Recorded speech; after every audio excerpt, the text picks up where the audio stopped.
It's called sexpionage. That's the term that we jokingly call it, is sexpionage.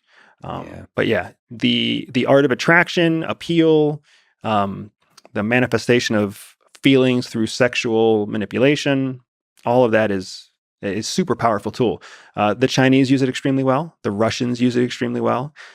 In the United States, we actively train our officers not to use it because in the end, it leads to complications in how you professionally run a case. So we train our officers not to use it. However, you can't control what other people think. So if you're an attractive male or an attractive female officer and you're trying to talk to an older general who just happens to be gay or happens to be straight and is attracted to you, of course they're going to be that much more willing to talk to an American who is also attractive. So it's hard to walk that back. In all definitions, so it could be all elements of charisma. That's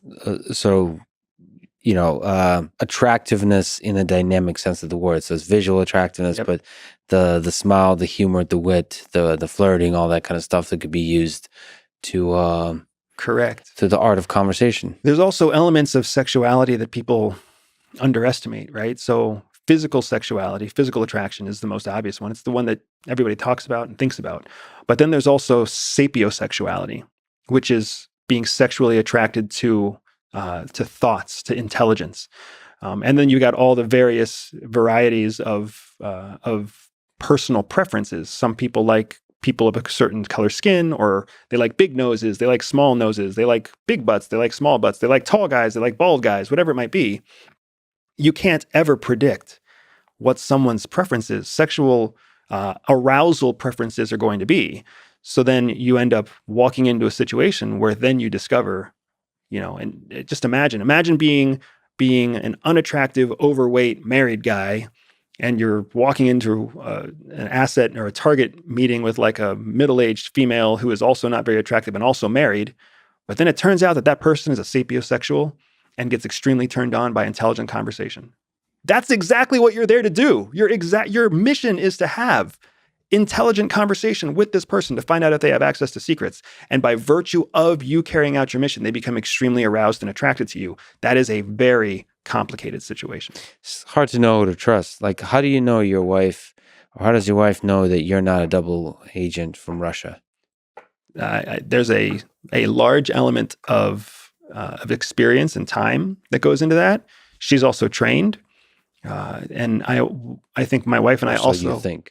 Yeah, my wife and I also have the benefit of being recruited young and together, where... So over time, you can start to figure out things that are very difficult to... so you form the baseline, you start to understand the person, it becomes very difficult to lie. The most difficult thing in the world is consistency. It's the most difficult thing in the world.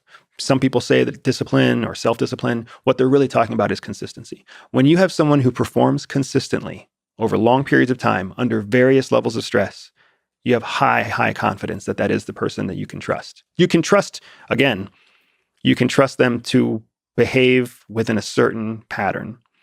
You can trust an asshole to be an asshole without trusting the asshole to take care of your kids, right? So I don't ever want to mix up the idea of personal trust versus trusting the outcome. You can always trust a person to operate within their pattern of behavior. It just takes time for you to get consistent feedback as to what that baseline is for them. To form a good model, predictive model of what their behavior is going to be like. Right. And what's fascinating is I think the challenge is building that model quickly.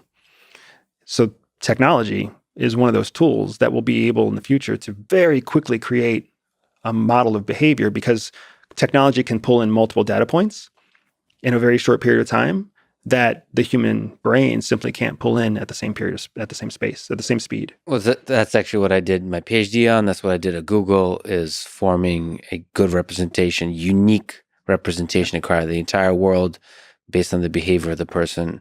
The specific task there is so that you don't have to type in the password. The idea was to replace the password.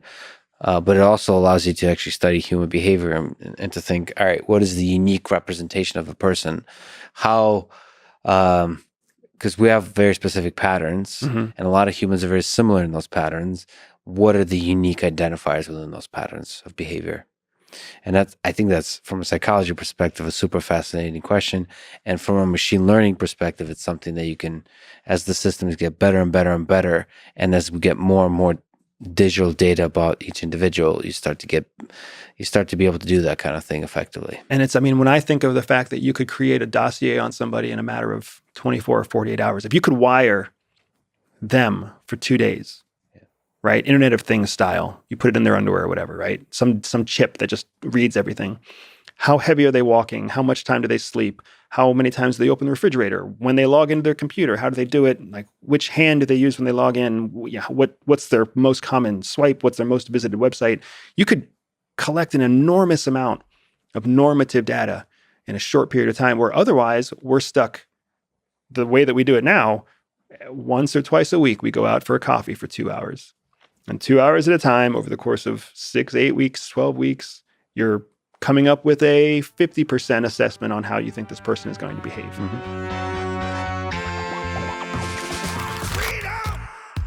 So fresh on me. Freedom.